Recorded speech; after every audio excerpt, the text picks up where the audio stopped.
know if she had a medical condition or if she had a mental condition. Men, these days, you better check out those conditions. It may be medical, it may be mental. They both start with the M.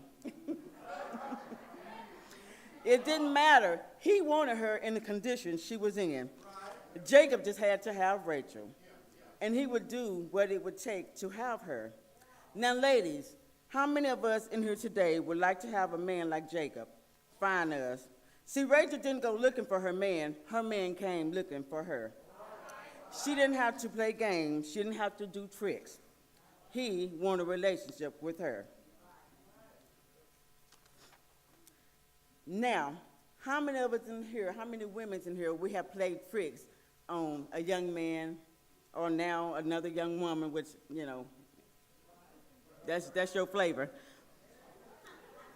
Now, this don't apply to everybody because I know a lot of people are so holy we have never done anything wrong because we are so holy. But for those of us who played tricks,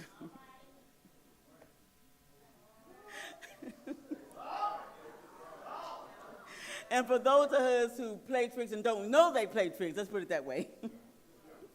Listen to this. If we have to change our eye color, if we have to change our hair color, if we had to add hair, if we have to put on something to make ourselves look smaller, that might be a trick. See, if a young man see you and say to himself, ooh, she got that going on, then he may have a conversation with his buddies, because men get together and have a conversation with their buddies. He may have a conversation with his buddy and tell them, listen to this. I met this beautiful young lady. She said her name was Coco.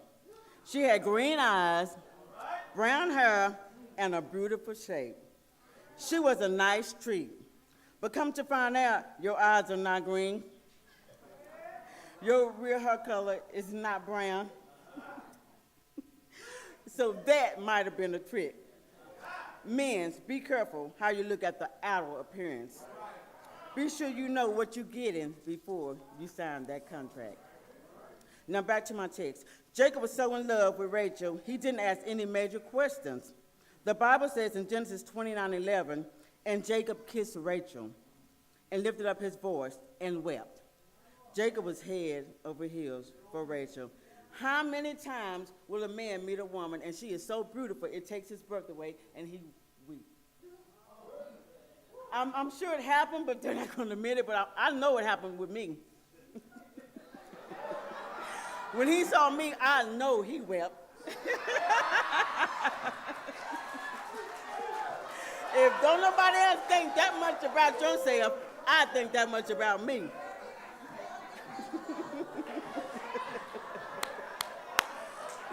That was free. Yes.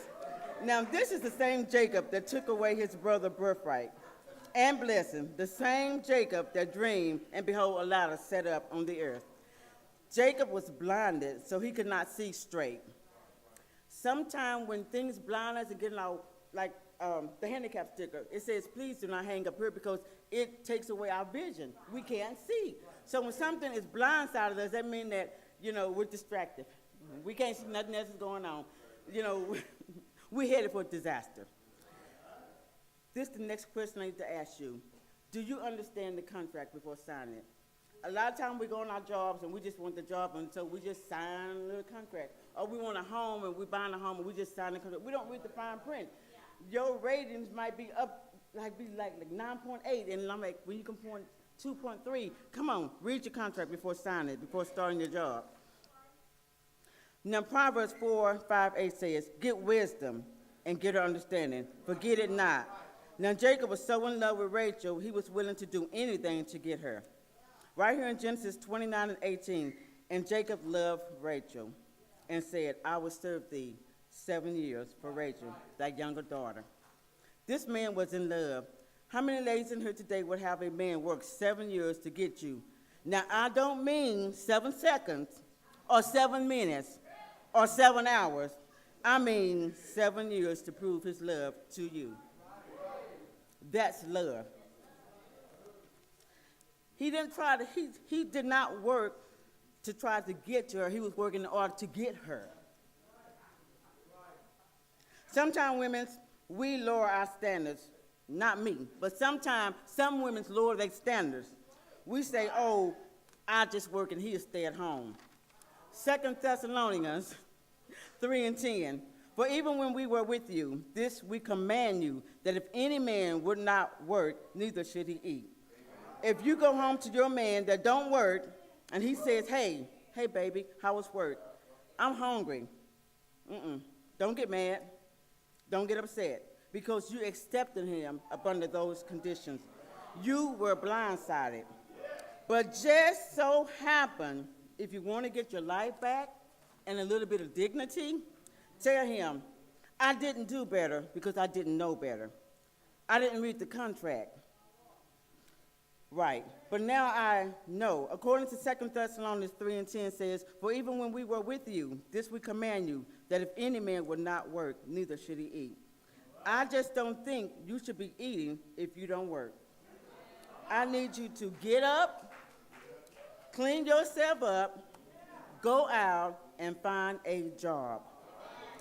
Maybe Whataburgers, maybe Burger King, so you can have it your way.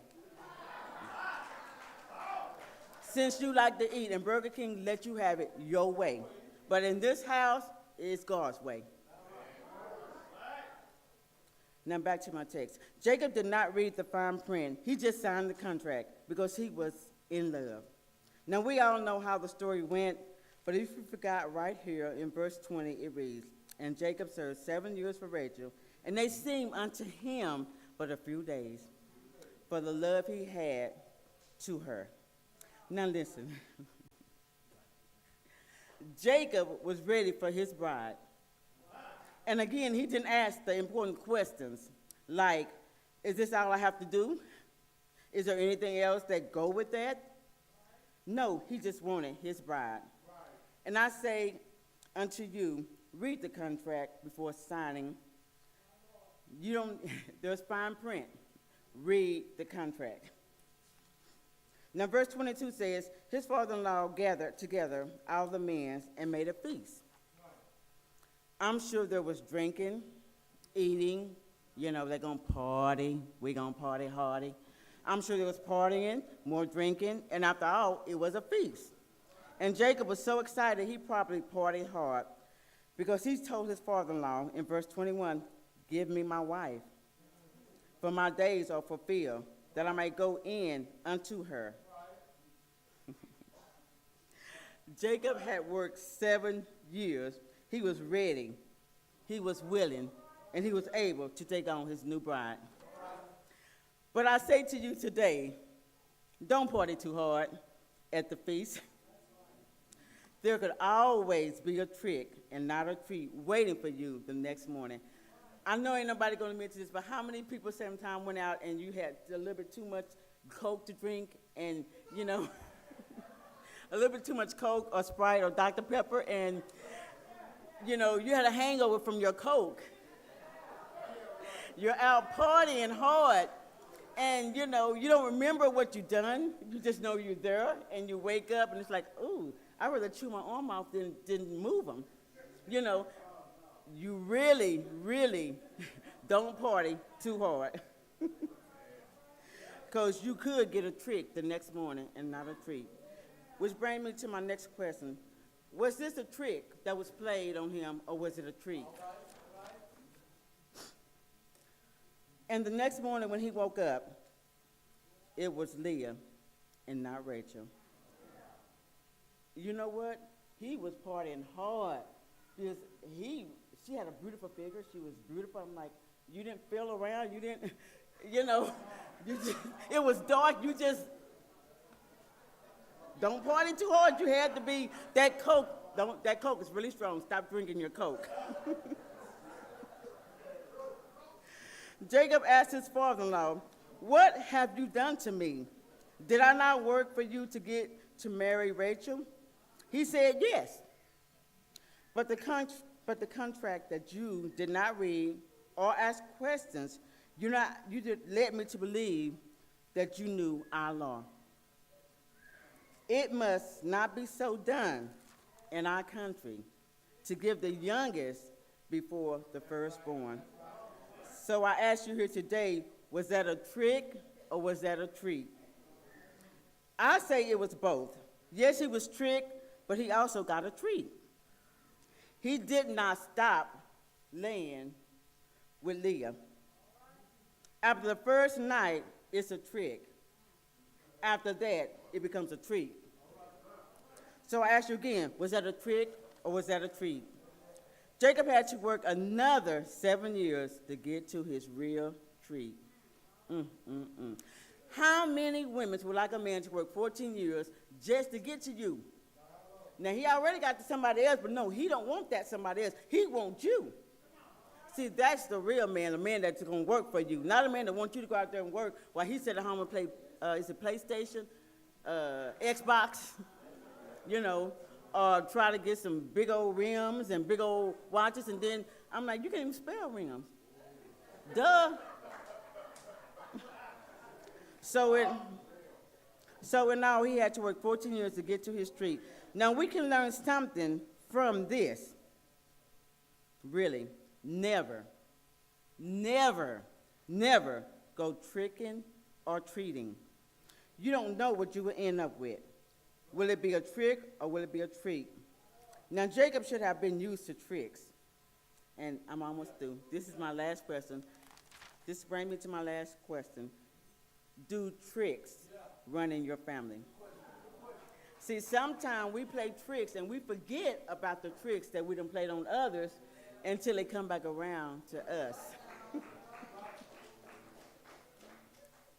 Sometimes we assume people know what we are talking about when we use the word trick or trickery. I'm going to give you some definitions and I'm going to move on. Because sometimes we assume that everybody knows what trickery is and everybody knows what tricks is, but maybe not. What is trickery? It's the activity of using tricks to deceive or cheat someone. Deception, deceit, dishonest, cheating. When someone lies and deceives, like when you are trying to fool someone else, in case you don't know if you're playing a trick on someone else.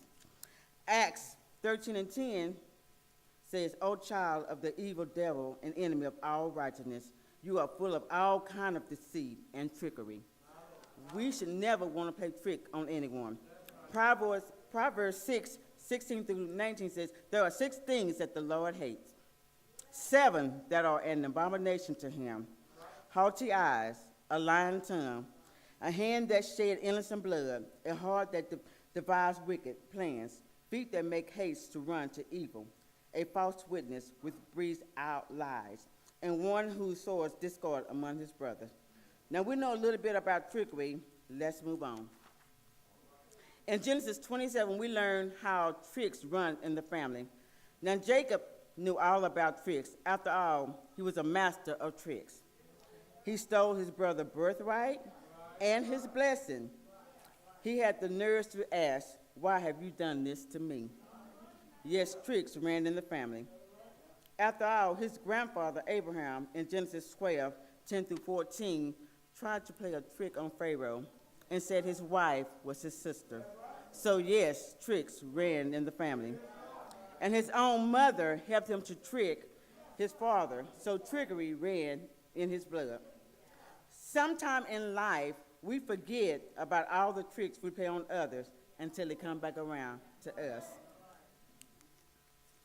Now, Brother Jacob had forgotten about all the tricks he had played and asked his father-in-law, what have I done to me? See, in real life, I wish I was there, I would have told Jacob, listen here, what goes around comes around. What I'm trying to say is we can't go through life playing tricks on one another because sometimes we have to live with the tricks we play on others. Love should never have to come down to tricks. We should never try to trick anyone into being in a relationship or friendship. It could always come back to hurt us. As I get ready to close, I want to leave you with this.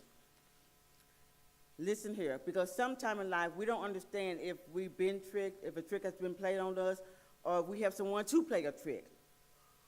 Listen, ladies, and this is for the ladies. If a man call you up every day and the conversation goes like this, bing, and he may say something like, hey, baby, how are you? And you might say, oh, I'm doing fine. I'm just going to keep it real. Hey, can I come get the hookup? The woman is like, well, I really don't know. Here go the man. Listen, if you let me hook you up, I'll give you the moon, the stars, the sun. I'll give you the world. Who can turn an offer down like that?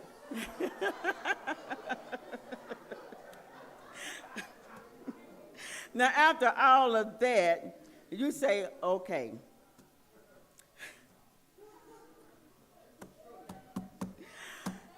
You say, okay, you get the hookup. He come by, you get a hookup. After that, you can't reach him. You dial that number again because guess what? He been calling you all this time from that same number. You know what? The number 7. I just made up a number because I really don't know.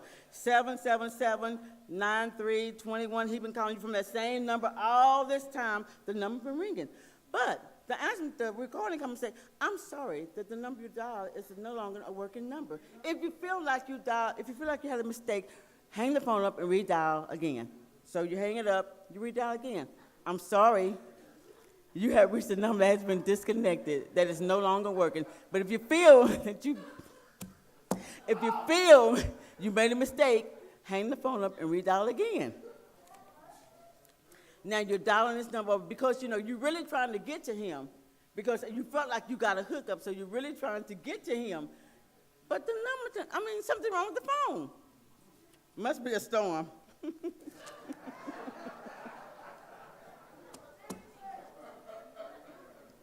It must be a storm. You dial this number probably like about 6 times. Listen here. The last time, I'm going to tell you what the recording should say. It should say, you rabbit, you silly little rabbit. Don't you know tricks are for kids? Listen here, don't get mad at that recording. You just been introduced to trickery. That's a new game. See, he promised you something that was not his in order to get something that was yours. He left you holding his bags of tricks. In human terminology, it's called kids. See, he dressed it up with astronomy. He tried to make it look good. The moon he gave you was called Little Sally. The stars he gave you was Little Billy. And oh, what a bright and morning star Little Bitty is. The sun he gave you, well, you had to go to the doctor because we all know the sun burns. Somebody get that on the way home. How can he give you the world when he can't even keep his phone on? Listen here. Never go tricking or treating. May God bless you and keep you. That is my prayer. The doors to this church are open.